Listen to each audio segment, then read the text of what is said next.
Bonjour à tous et à toutes. Nous sommes partis pour une vidéo à l'arrache, comme je les aime. J'aime pas faire de montage, je savais pas quoi mettre comme image, donc j'ai mis une image de la page Google Images. Parce que ça permet, par les mots, en utilisant un mot, de voir le sorte d'inconscient qu'il y a autour de ce mot. Et aujourd'hui, nous allons parler du fait pourquoi le progressisme n'est pas de gauche. Et ça va surtout aider les progressistes lorsqu'ils leur groupe dont ils font partie arrêteront d'être discriminés. Ça va les aider à ne pas avoir de problème d'identité, de problèmes identitaires, de positionnement politique, parce qu'ils ne sont pas réellement de gauche, une vraie gauche pure. Étant donné que les progressistes cherchent avant tout à faire partir du système actuel économique, c'est-à-dire à arrêter d'être discriminés par le système économique actuel, mais elle ne souhaite en aucun cas le changer. C'est très rare où les populations, c'est pas très rare, mais c'est comme toute la population globalement, leur positionnement est globalement le même que celui de toutes les populations sur Terre, en France, sur le fait de changer le système économique actuel. Donc c'est ça qui différencie la gauche. Donc c'est cela qui différencie la gauche des progressistes. Les progressistes, ils veulent rejoindre ou arrêter d'être discriminés par le système économique actuel ou politique, alors que la gauche souhaite le changer, le système économique. Principalement, la gauche à l'origine c'est plutôt basée sur l'économie. Le problème au niveau de la politique, ça en est trop parti sur les idéologies et pas réellement sur l'économie, c'est-à-dire vraiment la gestion de l'économie. Donc la gauche, elle souhaite plus un système égalitaire, alors que les progressistes, eux, c'est plutôt, ils veulent arrêter d'être discriminés par le système actuel, même si le système actuellement, c'est le capitalisme qui est très inégalitaire. Et donc, et c'est ce que on voit bien avec beaucoup de populations qui étaient traditionnellement de gauche, des populations ou des individus qui étaient traditionnellement de gauche, parce qu'ils étaient discriminés par ce système actuel, et qui, une fois qu'ils ont arrêté d'être discriminés par ce système actuel, qu'ils ont réussi à se construire soit une influence, soit une position, soit pour plus au niveau des individus un capital économique. Au contraire, ils défendent ce système économique.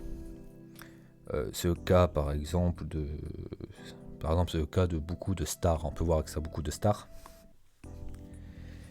Et ce qu'on peut voir avec Black Lives Matter, c'est un mouvement progressiste, mais pas de gauche. Il faut un peu différencier la chose. Parce que dans Black Lives Matter, ils veulent que les populations noires arrêtent d'être discriminées, ce qui est louable, mais ils ne veulent pas changer le système économique. Pour autant, aux États-Unis, et c'est ce qui est très différent, c'est par exemple aux États-Unis, beaucoup de problèmes de la communauté noire aux États-Unis est lié à la pauvreté. Parce que c'est les populations les plus impactées par la pauvreté, étant donné que c'est ces populations-là qui ont été privées pendant très longtemps de patrimoine.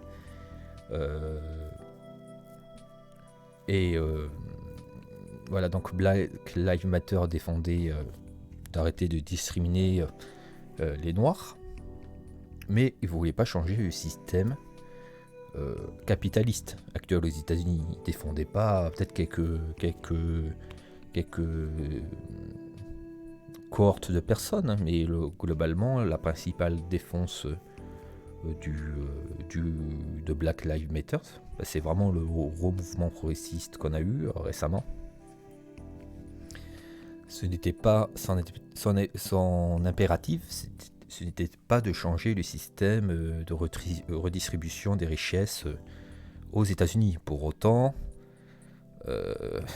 c'est le principal problème de la population noire aux États-Unis, c'est la pauvreté, à cause d'un système capitaliste et inégalitaire très présent aux États-Unis. Et en réalité, pour améliorer les conditions de vie aux États-Unis, peut-être la meilleure initiative qui aurait pu être prendre, c'est foutre un peu plus de une meilleure redistribution des richesses. Et aussi, par exemple, voilà une différence des progressistes et de la gauche. C'est aussi leur manière d'agir. Les progressistes, ils vont beaucoup plus se focaliser sur leur groupe, c'est-à-dire essayer de faire des luttes et des initiatives pour lutter contre la discrimination de leur groupe. Donc là, on peut voir, c'est vraiment focalisé sur le groupe, alors que la gauche, c'est plutôt... la gauche ne fait normalement pas de différenciation entre les populations. Par exemple, la gauche, elle va plus... Par exemple, les progressistes vont plus défendre, par exemple, la discrimination positive. C'est-à-dire, la discrimination positive, c'est par exemple ce qu'on a eu actuellement en France en mettant plus de minorités dans les pubs. Alors que la gauche, elle va beaucoup plus défendre... elle cherchait beaucoup plus à élever les étages... les personnes les plus pauvres, les plus marginalisées de la société. C'est par exemple une initiative qui sera plus de gauche, c'est par exemple l'augmentation du SMIC, l'augmentation du salaire. C'est-à-dire ça va toucher les personnes, une augmentation du SMIC ou du salaire, ça va toucher les personnes, quel qu'il soit, qu'importe qu'ils soient homosexuels, qu'importe qu'ils soient des femmes ou des hommes, il n'y a pas de différence.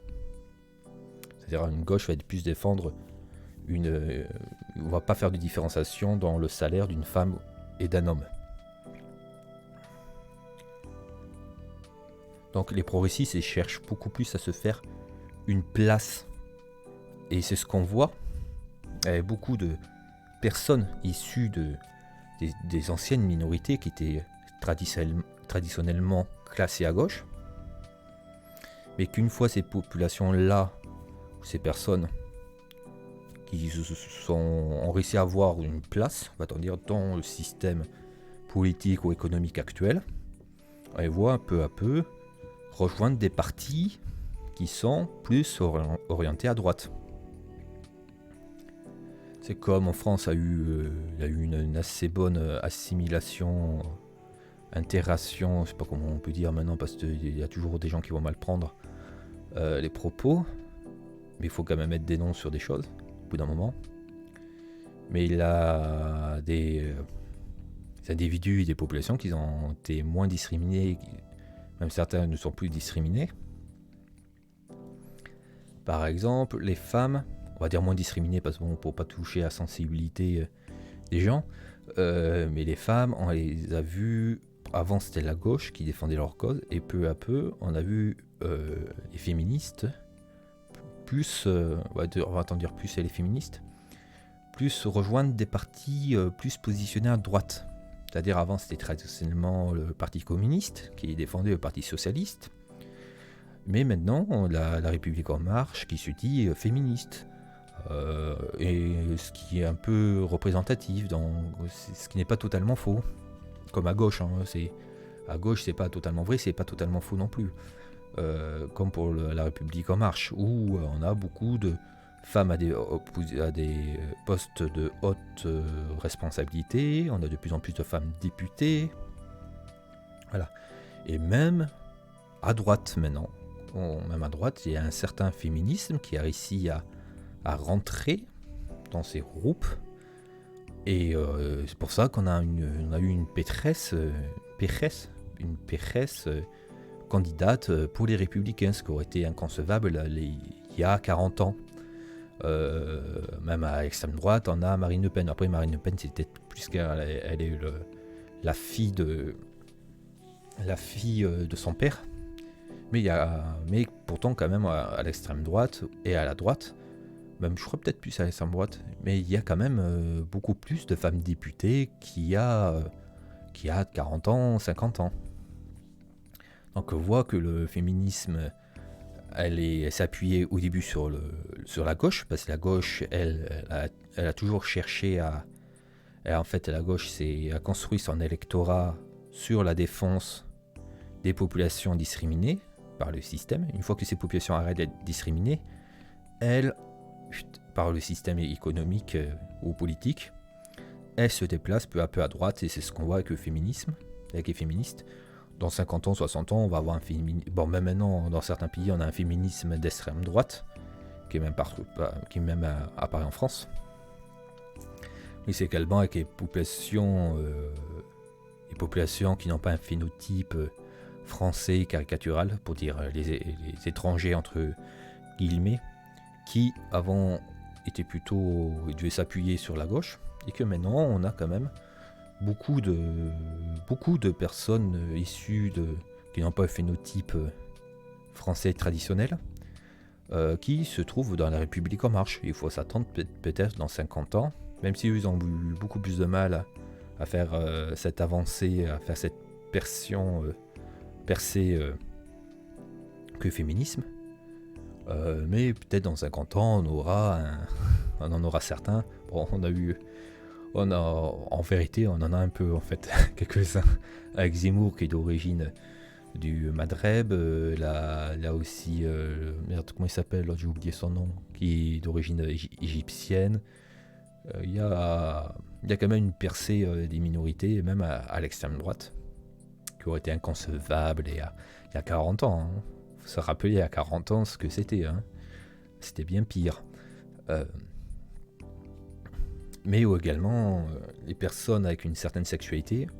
Actuellement, c'est les homosexuels qui sont de plus en plus acceptés, et qu'on les voit de plus en plus dans des partis de droite. Sans parler du cas des États-Unis, avec le sénateur Dos Santos. Bon, oui, c'est différent, mais on a eu en France Philippot, c'est ça? Je ne me rappelle plus de son nom exactement, mais Philippot, qui était le bras droit de Marine Le Pen il y a 56 ans, qui, je crois, est homosexuel. Après, peut-être je dis une connerie. Mais, bon, par exemple, il faut s'attendre que l'extrême droite va plus facilement accepter l'homosexualité que les personnes issues de l'étranger. Donc il faut s'attendre, peut-être dans 50 ans, on aura un président du RN homosexuel. Et peut-être qu'on n'aura pas encore, et peut-être dans 50 ans, on n'aura toujours pas de président noir. Donc ça, c'est un peu drôle. Donc c'est la principale différence entre les progressistes et la gauche. C'est que les progressistes, c'est vraiment une logique de groupe différencié et qui cherche à se faire une place dans le système économique actuel. C'est ce qu'on voit avec les stars, hein, les stars qui étaient qui se disent de gauche, mais qui se disent de gauche. Il y a beaucoup de stars qui se disent de gauche, et même des personnes qui n'ont pas un phénotype français traditionnel.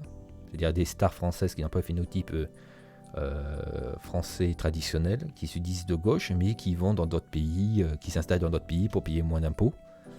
Bon, ça, on connaît. Tant que c'est difficile de défendre ces personnes de gauche.